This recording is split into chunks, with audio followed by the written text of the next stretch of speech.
तो हेलो बच्चों, स्वागत है आपका आपके अपने YouTube channel maths by Abhishek sir में। तो बच्चों, आज के इस वीडियो में हम आपको बताएंगे बिहार बोर्ड गणित कक्षा 7 का जो है अध्याय 1 जिसका नाम है पूर्णांक। ठीक है, तो हमने आपको इससे पहले पूर्णांक का जो है इंट्रोडक्शन क्लास को बताया है। उस वीडियो को एक बार जरूर देख ले ताकि आपको जो है इस चैप्टर में कहीं भी कोई दिक्कत ना हो। ऑल कॉन्सेप्ट्स को जो है हमने पूर्णांक का इंट्रोडक्शन क्लास में बताया है, तो एक बार जरूर उस वीडियो को देख लिया। और आज के इस वीडियो में हम आपको बताएंगे प्रश्नावली 1.1 का जो है पूरा हल, यानी इस पर टोटल 4 सवाल है। तो आज के इस वीडियो में आपको जो है मतलब नया किताब से, इस बुक से जो है हम आपको जो है पूरा का पूरा 1.1 बताएंगे अच्छे से। ठीक है, तो चलिए स्टार्ट करते हैं इसको समझना। तो सबसे पहला प्रश्न क्या है कि ऐसा पूर्णांक युग्म लिखिए, ठीक है, जिसका योग -7 है, अंतर -10 है और योग कितना है, 0 है। समझ में आ रहा है? मतलब हम लोगों को जो है ना ऐसा पूर्णांक युग्म, बच्चों युग्म का मतलब होता है क्या, जोड़ा।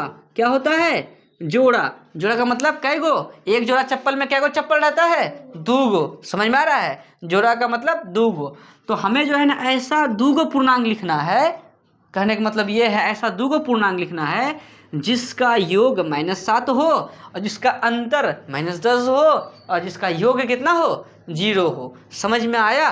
तो चलिए सबसे पहले हम लोग ए नंबर को सॉल्व करते हैं। सॉल्व लिख के मतलब देखो, ऐसा पूर्णांक युग्म मतलब हमको 2 गो ऐसा पूर्णांक लेना है जिसका योग -7 हो। जैसे कि अगर -10 ले लें, ठीक है, और एगो क्या ले लें, प्लस का 3 ले लें। तो देखो, एक पूर्णांक -7 ले लिए हैं, दूसरा पूर्णांक 3 ले लिया है। पीयूष यहाँ समझो, वो कोई दिक्कत वाली बात ना है। एक पूर्णांक -10 ले लिए हैं, दूसरा पूर्णांक क्या ले लिए हैं, 3।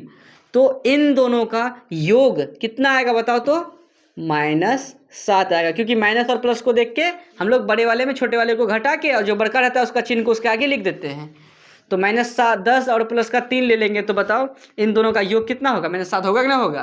तो हम लोग पूर्णांक का युग्म लिए कि नहीं लिए? युग्म का मतलब क्या, जोड़ा, मतलब 2 गो लिए, हो गया, कोई दिक्कत? अब दूसरा नंबर क्या है, अंतर -10। अगर हम लोग कितना ले लें, 10 ले लें और कितना ले लें, 20 ले लें। अंतर का मतलब बीच में घटा करेंगे तो कितना आएगा बताओ तो, -10 आएगा। बताओ 2 गो पूर्णांक लिए, इनका अंतर कितना आ गया, -10। अब योग कितना हो, 0। तो यहाँ बोला है ऐसा पूर्णांक युग्म, युग्म का मतलब जोड़ा, मतलब ऐसा 2 गो पूर्णांक लिखिए जिसका योग कितना हो, 0। और हम लोगों को पता है अगर हम लोग -3 प्लस का 3 ले लें तो कितना हो जाएगा, 0। या -4 प्लस का 4 ले ले तो क्या हो जाएगा, 0। मतलब माइनस और प्लस का एक ही चीज अगर लेते हैं तो उसका आंसर का मतलब प्लस होके कितना आता है, 0। कोई भी दिक्कत है? समझ में आया? तो अब जैसे कि हम लिए एग्जाम्पल -10 प्लस 3, आप कुछ और भी एग्जाम्पल लेके बना सकते हैं। ऐसा नहीं है कि हम जो एग्जाम्पल लिए हैं वही एग्जाम्पल सही है, आप एग्जाम्पल लीजिएगा तो गलत हो जाएगा, नहीं। लेकिन योग उसका जो है -7 होना चाहिए, तो आप बिल्कुल सही हैं, कोई दिक्कत है? तो हमारे हिसाब से मेरा आंसर ये है, आपके हिसाब से आप जो भी एग्जाम्पल लीजिएगा आपके हिसाब से वो एग्जाम्पल का आंसर आएगा, कोई दिक्कत है? तो चलिए आपको फटाफट इनको उतारिए। प्रश्न 1 हो गया कंप्लीट। अब प्रश्न 2 को समझिए, फटाफट इनको उतारिए।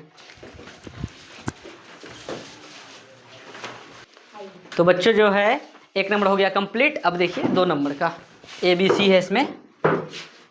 तो प्रश्न 2 का ये है कि एक ऐसा ऋणात्मक पूर्णांक युग्म लिखिए। युग्म का मतलब बच्चों क्या होता है, जोड़ा। ठीक है, तो एक ऐसा ऋणात्मक पूर्णांक युग्म लिखिए जिसका अंतर कितना हो, 8 हो। हमें ऋणात्मक पूर्णांक का युग्म लेना है, उसका अंतर कितना होना चाहिए, 8। ये देखो -3 क्या है, ऋणात्मक पूर्णांक, ठीक है, और -5 भी क्या है, जिसका अंतर, अच्छा चलो -5 ने लेके क्या ले लें, 10 ले लेते हैं, -10। ठीक है, अच्छा रुको, क्या है, एक ऐसा ऋणात्मक पूर्णांक युग्म, चले -10 ले लिए और ऋणात्मक पूर्णांक युग्म का अंतरे बोला है ना, कितना कितना ले लें, -12 प्लस का 20, -12 ले लें प्लस का 20 ले लें, और इनका क्या अंतर नहीं होगा ना। देखो समझो, एक ऐसा ऋणात्मक पूर्णांक युग्म लेना है, ऋणात्मक पूर्णांक युग्म। जैसे कि -3 क्या है, ऋणात्मक है, और -11 ले लिए ऋणात्मक, अच्छा चलो प्लस का 11 ले लिया। एक ऐसा ऋणात्मक पूर्णांक युग्म लिखिए, ठीक है, जिसका अंतर 8 है। अंतर 8 मतलब बीच में क्या घटा, कितना होना चाहिए, 8। अच्छा -11 ले लिए, हाँ हाँ ठीक है।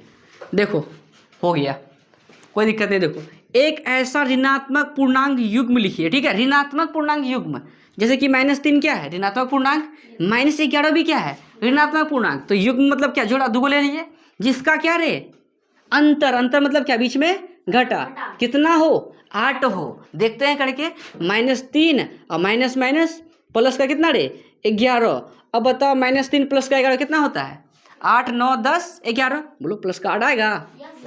तो हो तो गया ना, कोई दिक्कत है। तो आपका जो है 2 का ए हो गया कंप्लीट। अब बी नंबर में क्या कह रहा है कि एक ऋणात्मक पूर्णांक और एक धनात्मक पूर्णांक लिखिए। एगो ऋणात्मक पूर्णांक लिखना है, एगो धनात्मक पूर्णांक लिखना है, जिनका योग कितना हो -5 हो।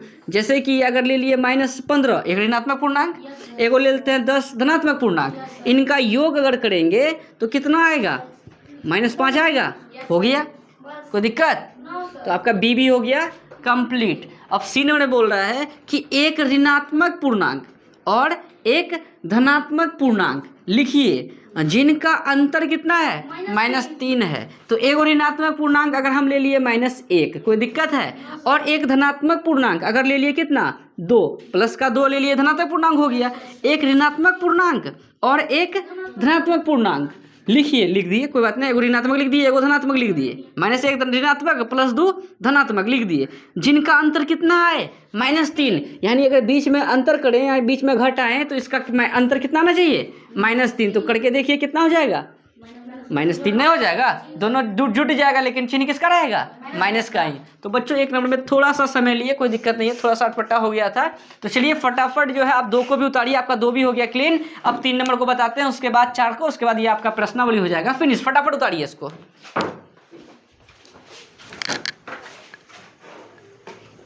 बच्चों प्रश्न 1 2 हो गया। अब देखिए 3 नंबर को। तो प्रश्न 3 कह रहा है कि किसी प्रश्नोत्तरी के 3 उत्तरोत्तर, ठीक है, चक्रों यानी राउंड्स में टीम ए द्वारा प्राप्त किए गए अंक -40 10 और 0 थे, और टीम बी द्वारा प्राप्त किए गए अंक 10 0 -40 थे। तो किस टीम ने अधिक अंक प्राप्त किए? क्या हम कह सकते हैं कि पूर्णांकों को किसी भी क्रम में जोड़ा जा सकता है? समझिए बात को बच्चों। यहाँ जो है ना सवाल पूरा आसान है, ऐसा नहीं कि आप देख रहे हैं इतना बड़ा लिखा हुआ है कितना भारी हिसाब होगा, नहीं, पूरा आसान है। अच्छे से समझे इनको कि मतलब जैसे स्कूल में नहीं होता है खेल कूद, जैसे फील्ड में हम लोग राउंड लगाते हैं, तो वही राउंड लगा रहा है, ठीक है। तो उसमें जो है ना टीम भाग लिया है, टीम ए जो लिया है ना भाग, इसमें जो है उसको प्राप्त किया गया अंक एगो -40 है, फिर 10 है और कितना है 0 है। फिर टीम बी जो भाग लिया है उस राउंड्स में, उस दौड़ में, तो जो है उसका अंक आया है 10 0 और -40 थे। तो ये पूछ रहा है कि किस टीम ने, ठीक है, अधिक अंक प्राप्त किया, ठीक है। उसके बाद बोलता है क्या हम कह सकते हैं कि पूर्णांकों को किसी भी क्रम में जोड़ा जा सकता है? जी हम कह सकते हैं कि पूर्णांकों को किसी भी क्रम में जोड़ा जा सकता है। आंसर देने के बाद हमें तो पता है तो हम बोल दिए, लेकिन आप लोगों को भी पता नहीं है ना है। चलिए फटाफट करते हैं। तो टीम ए द्वारा प्राप्त किए गए अंक लिखते हैं। दिया क्या है? दिया है टीम ए द्वारा, या दिया है मत लिखो, लिख देते हैं टीम ए द्वारा प्राप्त अंक, ठीक है, प्राप्त अंक कितना हो जाएगा -40 में जोड़ेंगे कितना 10 को, रुको, -40 प्लस 10 प्लस कितना रे 0। अब बताओ -40 प्लस 10, देखो माइनस प्लस को देख के घटाना है, बड़का में छोटका को, तो 40 में 30 10 जाएगा तो -30 और प्लस 0 -30 ही होगा, बोलो। अच्छा टीम बी द्वारा प्राप्त अंक कितना हो जाएगा? टीम बी कितना है 10 प्लस कितना 0 प्लस कितना -40। अब देखो डबल चिन्ह एक साथ आया, तीसरी ब्रैकेट लगा दिया, क्या लिख देंगे 10 प्लस 0 प्लस माइनस का 40। अब बताओ 10 और 0 10 से होगा, अब प्लस का 10 माइनस का 40 तो माइनस का 30 ही होगा। तो बताओ टीम ए द्वारा प्राप्त अंक -30 है और टीम बी द्वारा भी प्राप्त अंक -30 ही है। तो बताओ कि किस टीम ने अधिक अंक प्राप्त किए? तो क्या लिखेंगे? अतः टीम ए तथा टीम बी दोनों जो है ना समान अंक प्राप्त किए, है ना, समान अंक प्राप्त किए। कोई दिक्कत है? अच्छा एक बात और क्या कह रहा है, क्या हम कह सकते हैं कि पूर्णांकों को किसी भी क्रम में जोड़ा जा सकता है? अरे पूर्णांक को हम किसी भी क्रम में जोड़ सकते हैं ना, हाँ, इसके लिए क्या लिखेंगे? हाँ, हम पूर्णांकों को किसी भी क्रम में क्या कर सकते हैं? जोड़ सकते हैं, पूर्ण विराम। तो आपका जो है प्रश्न 3 भी हो गया क्लियर। अब छोटू सा हिसाब है प्रश्न 4, उनको भी कर लेते हैं, उनके बाद आपका प्रश्नावली 1.1 हो जाएगा फिनिश। फटाफट इनको उतारिए।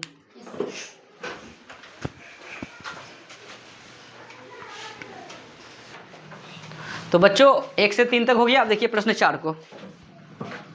तो प्रश्न 4 है कि निम्नलिखित कथनों को सत्य बनाने के लिए रिक्त स्थानों की पूर्ति कीजिए। मतलब हमें सत्य बनाने के लिए जो खाली स्थान है उसकी पूर्ति करना है। तो समझिए, ये -5 है प्लस माइनस ब्रैकेट में 8 है, तो -8 लिख दिया।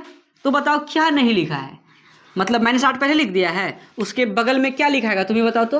-5। कोई दिक्कत है? इसको कहते हैं, क्या कहते हैं इसको? क्रम विनिमय नियम, जो कि आपको इंट्रोडक्शन क्लास में हमने अच्छे से बताया है। अब देखो -53 में क्या जुड़े जो -53 में प्राप्त हो? 0। इसको क्या कहते हैं? योज्य तत्समक, याद है? चलिए अब 17 में क्या जुड़े जो 0 हो जाए? तो -17 को। तुम बताओ, नहीं समझ में आया? तो देखो 17 में अगर हम लोग प्लस माइनस क्या हो जाएगा? -17, प्लस का 17 माइनस का 17 कट के क्या? समझ रहा है अंशु?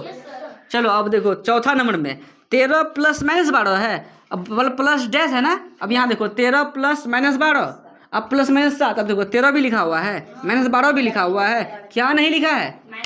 बस -7 यहाँ लिख दीजिए। कोई दिक्कत है? अब देखिए पांचवा में -4 प्लस 15 प्लस -3 है ना। तो देखिए ये क्या किया है? -4 को ले लिया है, 15 को ले लिया है, किसको नहीं लिया है? बस इस डब्बा में -3 को लिख दीजिए और डबल चिन्ह एक साथ, तो एक छोटकी ब्रैकेट लगा दीजिए। कोई दिक्कत है? तो आपका जो है प्रश्न 4 भी हो गया फिनिश।